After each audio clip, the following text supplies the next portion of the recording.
and welcome back to another episode. Today we will be reviewing The Penguin. Now, this show was similar to me with Agatha.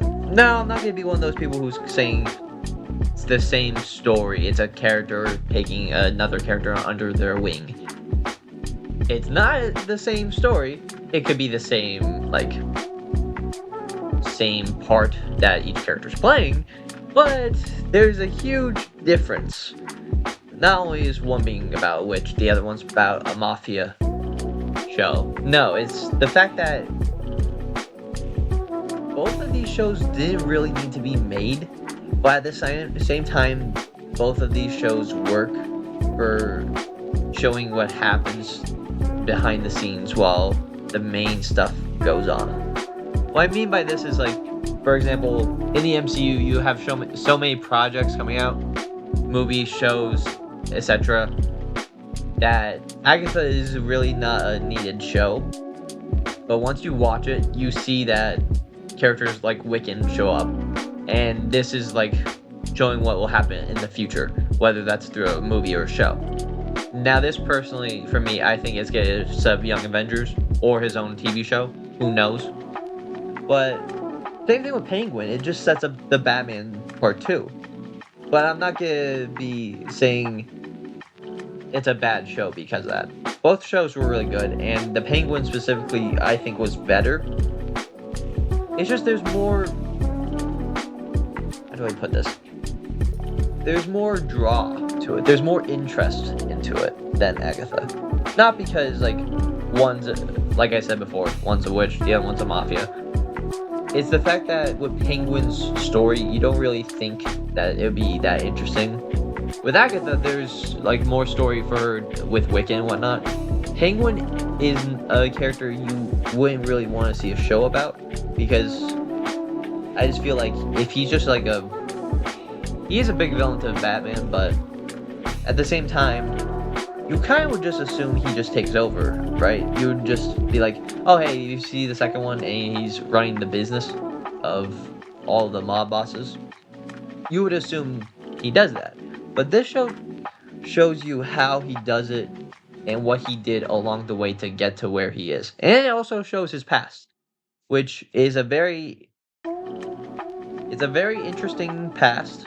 I actually have I was stunned, shocked, and all other ways to describe my expressions, because I didn't want to see Oz do that, but he did as a child.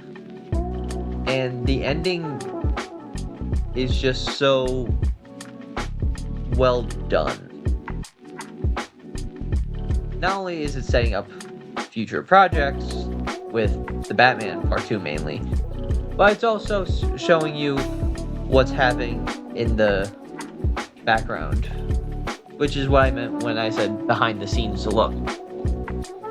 You're seeing how Penguin is now this crime boss who is running all the businesses, who's taking out all the other mobs, and now it's all chaos that's set loose in Gotham City.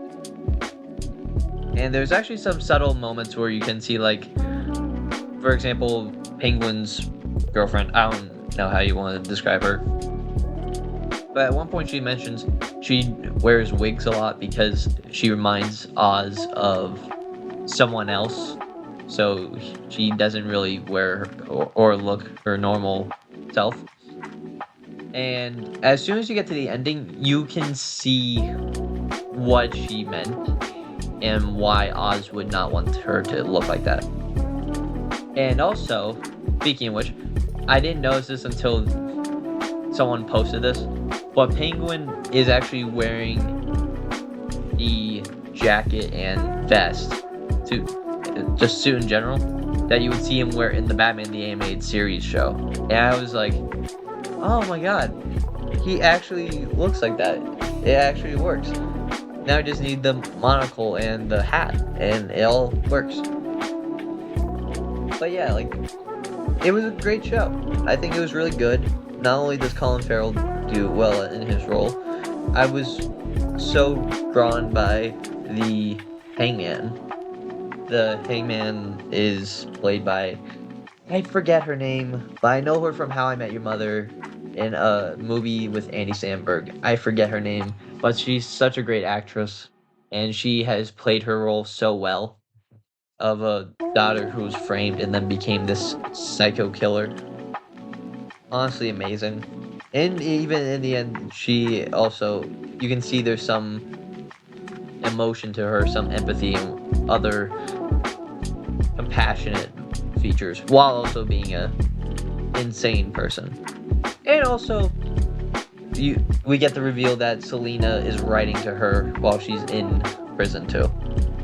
So there's interesting stuff to it. I really did enjoy how Arkham Asylum looked, though.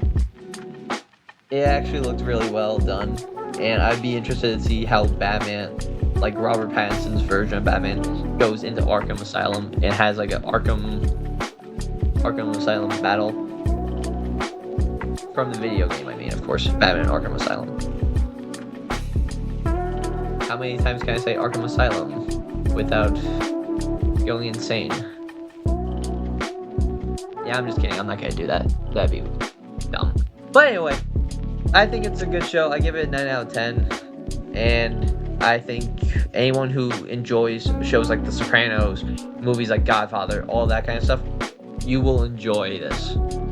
And if you did not enjoy that, but you are still a fan of Batman and other DC characters, you will also enjoy this show. Thank you all for watching.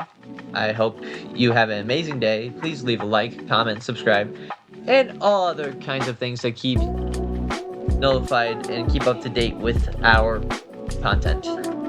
Thank you for watching. Goodbye.